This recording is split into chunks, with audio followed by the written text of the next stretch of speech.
My sister and I are twins, and we both have kidney failure. After a long wait, we finally find two matching kidneys. The doctor is prepared to transplant one for me and one for her. However, she breaks down in tears in my fiancé's arms. She wants both kidneys for herself. When I object, my fiancé locks me up at home. He has my sister undergo surgery to have both kidneys transplanted. You haven't been sick for as long as your sister has. She just wants to live like a normal person. How can you be so selfish? Can't you wait for the next matching kidney? He doesn't know that I can't wait any longer, though. I'm going to die soon. Chapter When I found out that there were two available kidneys and that both my sister, Trinity Bartlett, and I could undergo the transplant surgery, I burst into tears of joy. For the past 3 years, my wedding with Nathan Heath had been postponed over and over again because of my bad health. Now, after the transplant, I could finally marry him without any burdens weighing on me. Just as I was lost in the anticipation of my wedding, Trinity suddenly dropped to her knees with a thud. Tegan, I've been sick for so many years. I just want to experience what it's like to have a normal body. Could you let me have both kidneys? I froze, unable to believe what I was hearing from Trinity. Before I could even respond, she grabbed the hem of my pants and pleaded in a low voice, Tegan, I've suffered 10 more years than you have. I just want to live like a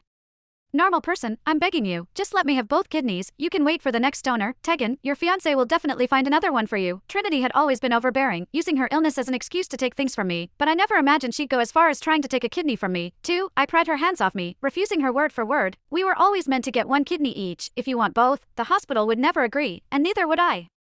I've waited so long for this, and I'm finally getting my transplant so I can marry Nate. Besides, who knows if I'll even live long enough to wait for another match. Trinity, one kidney is enough for you. As soon as I finished speaking, Nathan burst into the room and hurriedly helped Trinity off the floor. Without even understanding the situation, Nathan immediately accused me. Tegan, how could you just let Trini kneel on the ground like that? She's seriously ill. Are you trying to kill her?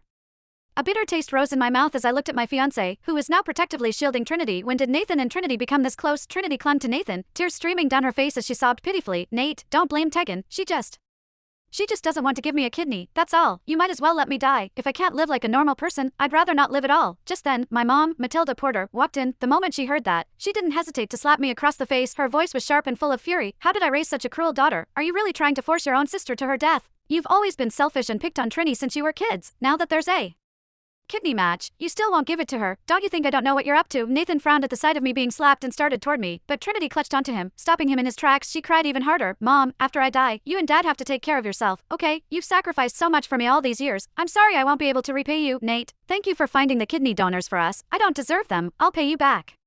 In my next life, Trinity continued her melodramatic performance, threatening to end her life, while Mom clutched her tightly, sobbing and calling her my baby over and over. Chapter Nathan's gaze darkened as he looked at me, his voice filled with disappointment. Tegan, I never thought you'd be this kind of person. I'm the one who found the kidney donors. You don't get to make that decision. I couldn't help but find it ridiculous. This was the man who had been with me for 8 years. The man who had once said he loved me more than life itself. My expression turned cold, and for the first time, I spoke to Nathan with complete indifference. She cries, and suddenly everything's my fault. Are you her fiancé or mine?